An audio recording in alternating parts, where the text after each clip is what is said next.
it's Bonnie here from Potato Strong. I thank you for all your wonderful questions. I'm going to get into some of those questions.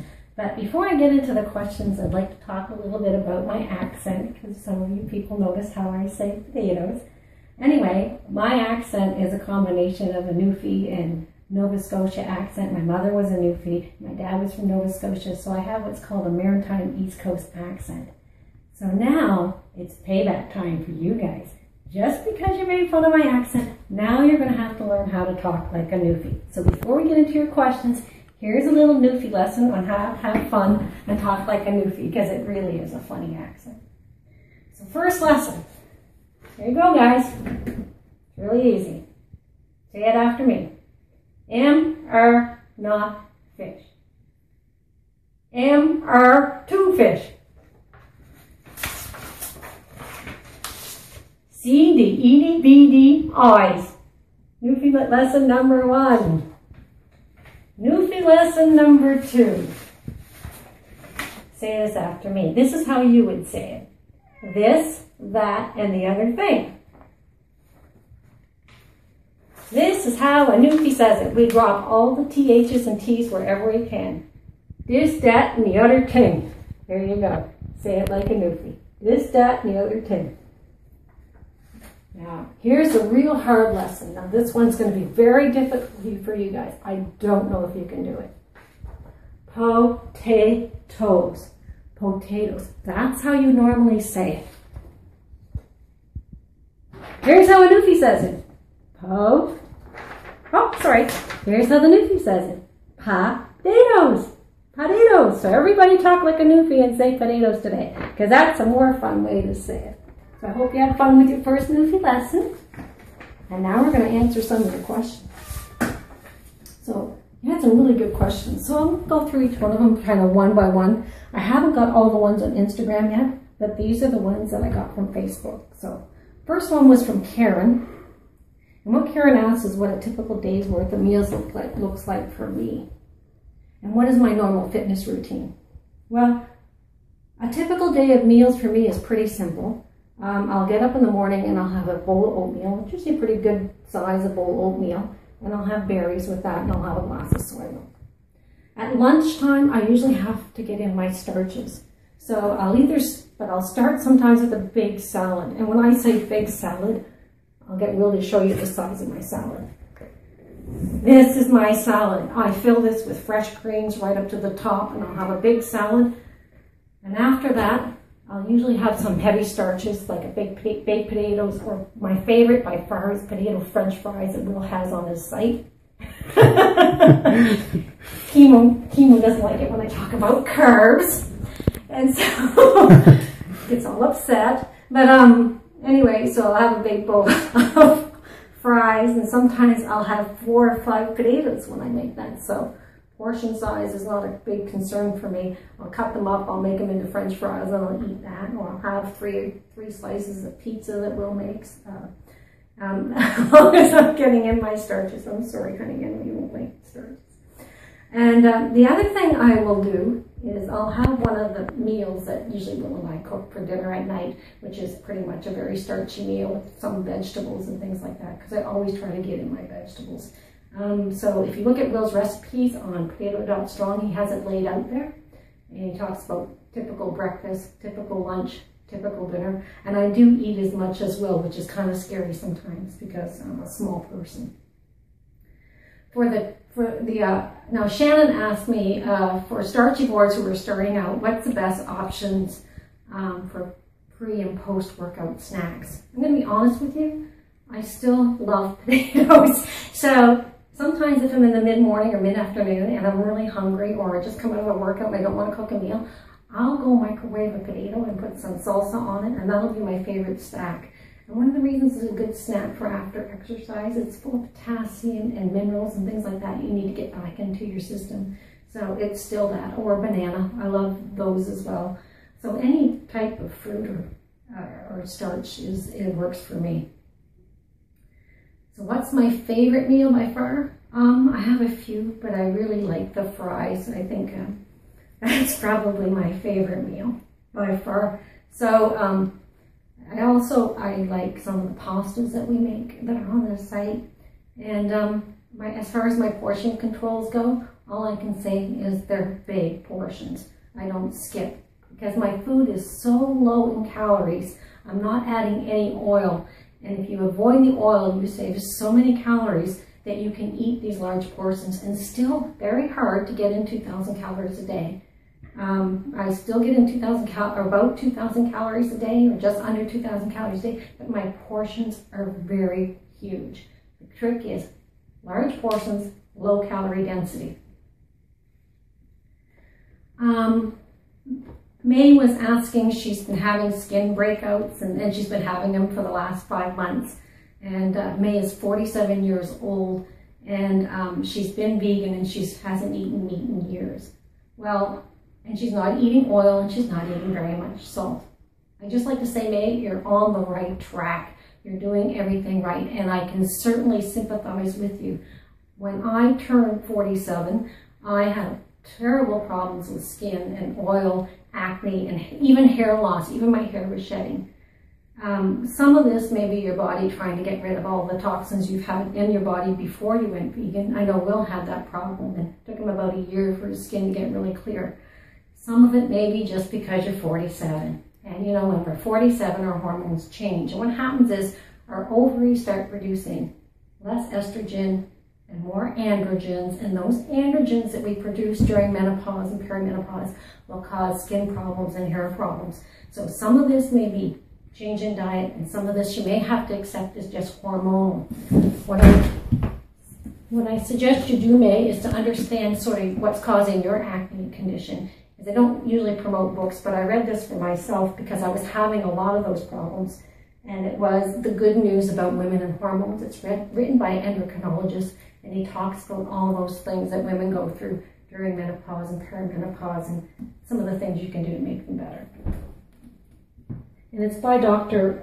Geoffrey Redman. Do I eat, Venus asked me, do I eat more veggies or more potatoes? I'm going to have to say, Venus, I probably keep it about 50-50. I do eat lots of greens. I'll tell you what I do to get them in a day, because you need to get them in, but you want to get in those healthy starches as well. I throw them into everything I cook.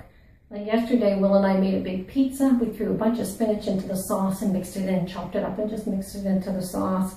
When I'm making soups or stews, I throw a bunch of kale or a bunch of cabbage or a bunch of spinach in there, and I just add it as I go throughout the day. So one of the ways to get in all my vegetables is to add vegetables to everything I cook, and that seems to help a lot, getting in those vegetables.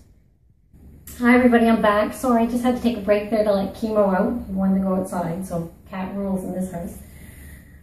Just wanted to answer some questions that Janice had, and she asked me if I could recommend a quick, easy breakfast that did not include oatmeal. She loves her oatmeal, but she finds that she's starving by lunchtime.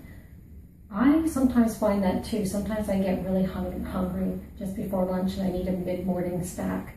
And what I find sometimes is the best snack is hash browns or cold hash browns.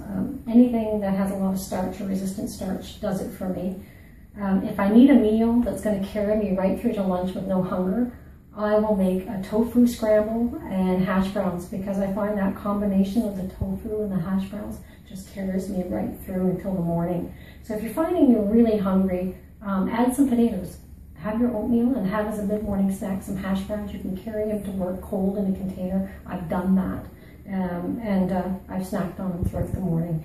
And we have a great recipe for no oil hash brown on Will's site, potatostrong.com. So try that.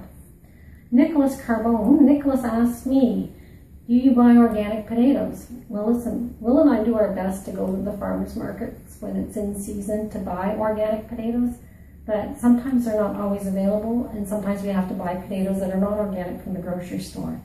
But these are the things I want to stress. Organic does not necessarily mean that the potatoes are contaminant-free. Organic, non-organic still carry contaminants. So I do encourage organic. I think it's the way to go. But if you can't get it, or it's better for you economically to buy the other potatoes, keep buying them. Here's the thing. wash them carefully, because even if you're buying organic potatoes, a lot of the pesticides that are in our soils are what are called persistently toxic compounds. So even if a farmer's growing something organic, these things could have been still in the soils from 20 years ago. So it's always good to wash your fruits and vegetables carefully. Will and I use a vinegar scrub. We spray everything with vinegar and scrub our vegetables before we cook them. And that's one of the ways we reduce contaminants. And another way to reduce contaminants, as you know, I'm an environmental engineer, and one of the ways to reduce contaminants is eating a vegan diet in general, because if you're eating plants, in the environmental world we talk about this thing, it's called bioaccumulation, biomagnification. If you're eating animals high on the food chain, they accumulate toxins in their fat and the muscle as you go up in the food chain. So just being a vegan and eating these healthy plant-based foods are going to save you a lot of contaminants.